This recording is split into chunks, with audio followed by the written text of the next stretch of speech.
Social मीडियाच्या या जगात कोण, कधी आणि कसं व्हायरल होईल हे सांगता येत नाही. पण सध्या संपूर्ण इंटरनेट एकाच नावाच्या प्रेमात पडलंय. ते नाव आहे गिरिजा ओक गोडबोले. निळी साडी, पांढरा स्लीवलेस ब्लाउज आणि चेहऱ्यावरचं ते गोड निखळ हास्य. एका मुलाखती दरम्यानचा गिरिजाचा हा लुक सोशल मीडियावर इतका व्हायरल झाला की मराठमोळी ही अभिनेत्री रातोरात नॅशनल क्रश बनलीय.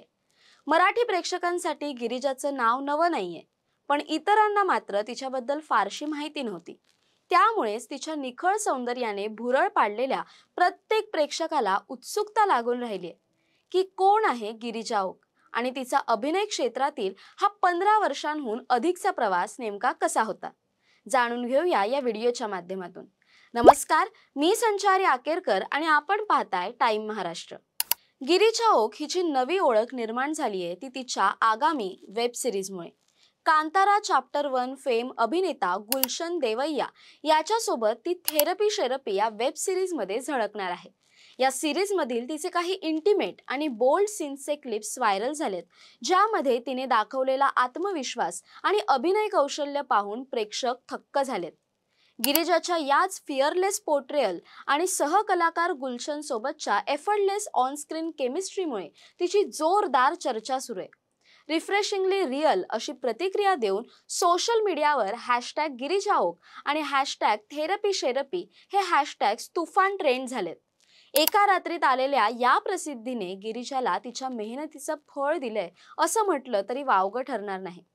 आज नॅशनल क्रश बनलेल्या गिरिजा ओकने अभिनय क्षेत्रात पाऊल ठेवलं तेव्हा ती अवघी 15 वर्षांची होती. तिच्या वडिलांची म्हणजे सुप्रसिद्ध अभिनेते गिरीश ओक यांची अभिनय क्षेत्रातील मोठी पार्श्वभूमी असली तरी गिरिजाने स्वतःच्या मेहनतीने आणि टॅलेंटने इथे आपलं स्थान पक्क केलंय. बायोटेक्नॉलॉजी सारख्या विज्ञान शाखेची पदवी पूर्ण करूनही गिरिजाने अभिनयाची वाट निवडली. तिच्या करिअरची अधिकृत सुरुवात जाहिरात क्षेत्रातील कामातून झाली, जिथे तिच्या अभिनयाच्या कौशल्याला पहिली ओळख मिळाली. पण गिरिजाचा पडद्यावरचा प्रवास कधी सुरू झाला? अनेक चाहत्यांना वाटतं की तिचा पहिला चित्रपट गोष्ट छोटी डोंगरा एवढी आहे.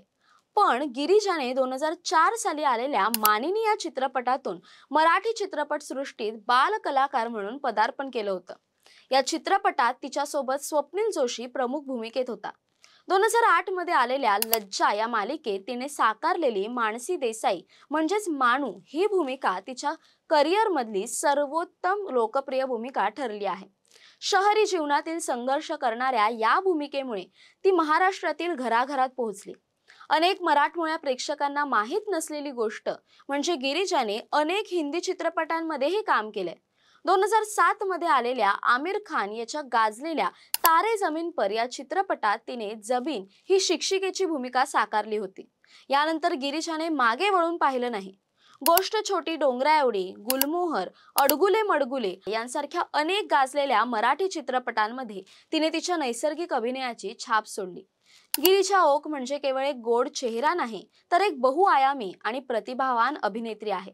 तिच्या कामाची नोंद फक्त देशातच नाही तर आंतरराष्ट्रीय स्तरावरही घेतली गेली आहे. 2018 मध्ये नवज्योत बांदिवडेकर दिग्दर्शित कॉर्टर ही शॉर्ट फिल्म 71व्या कान्स फिल्म फेस्टिवल मध्ये प्रीमियर झाली. या शॉर्ट फिल्म मध्ये तिने अश्विनी रानडे ही भूमिका साकारली होती. कॉर्टर मधील तिच्या भूमिकेसाठी तिला 2018 मध्ये युरोपियन सिनेमॅटोग्राफी अवॉर्ड्स मध्ये बेस्ट ॲक्ट्रेसचा पुरस्कार मिळाला. तसेच मॅव्हेरिक मूव्ही अवॉर्ड्स मध्ये बेस्ट इंटरनॅशनल ॲक्ट्रेससाठी नामांकनही मिळालं होतं. मुख्य प्रवाहातील चित्रपटांपेक्षा वेगळी ओळख देणारी ही कामगिरी फार कमी लोकांना माहितीये. काही काळापूर्वी आलेल्या शाहरुख खानच्या ब्लॉकबस्टर जवान चित्रपटात तिने इश्का नावाच्या स्पेसशिप क्रू मेंबरची छोटी पण लक्षवेधी भूमिका साकारली होती. द वॅक्सिन वॉर 2023 मध्ये तिने डॉक्टर निवेदिता गुप्ता ही भूमिका साकारली. बायोटेक्नॉलॉजीची पदवी असल्यामुळे कोविड-19 लसीच्या विकासावर आधारित असलेल्या या भूमिकेसाठी तिने वैद्यकीय संशोधनही केलं होतं. अभिनय क्षेत्रापलीकडे जाऊन गिरिजाने सोनी टीव्हीवरील सिंगिंग स्टार गायन स्पर्धेत भाग घेऊन फायनल पर्यंत मजल मारली होती आणि 2019 मध्ये सोनी एंटरटेनमेंट टीव्हीवरील लेडीज स्पेशल सीझन 2 मध्येही तिने मेघना निकाडे ही प्रमुख भूमिका साकारली होती. तिचा अभिनय क्षेत्रातील आवाका खरोखरच मोठा आहे.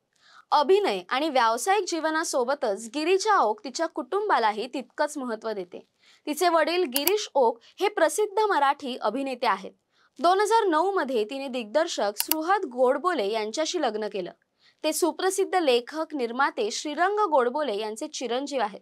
त्यामुळे अभिनयाचं एक मजबूत पाठबळ गिरिजाला तिच्या घरातूनच मिळालंय. 2013 मध्ये तिला कबीर नावाचा मुलगा झाला. करिअर आणि मातृत्व यांचा समतोल राखण्यासाठी ती योग आणि वाचन करते, ज्यामुळे तिच्या शांत स्वभावाचे गमक लक्षात येते. ती वैयक्तिक आयुष्य सोशल मीडियावर फार उघड करत नाही. अभिनय क्षेत्रात असूनही तिने अनेक NGO आणि ट्रस्टला गुप्तपणे दान देऊन सामाजिक भान जपलंय. 2007 मध्ये आमिर खानची सहकलाकार म्हणून दिसलेली ती जबीन आज 2025 मध्ये थेरपी मधील तिच्या बोल्ड भूमिकेमुळे इंटरनेटची नॅशनल क्रश बनलीय. गिरिजा ओकचा हा प्रवास सिद्ध करतो की तुमच्या टॅलेंटला योग्य संधी मिळाली की ते नक्कीच प्रकाश झोतात येतं. फक्त त्यासाठी सातत्याने काम करत राहणं गरजेचं आहे. आज तिचा जो व्हायरल प्रवास सुरू झाला तो तिच्या करिअरला एक नवी दिशा देईल यात शंका नाही. तुम्हाला गिरिजा ओकची कोणती भूमिका सर्वात जास्त आवडते आणि थेरपीसाठी तुम्ही किती उत्सुक आहात कमेंट करून नक्की कळवा. तसेच अशा नवनवीन व्हिडिओजसाठी टाइम महाराष्ट्रला सबस्क्राईब करा. धन्यवाद.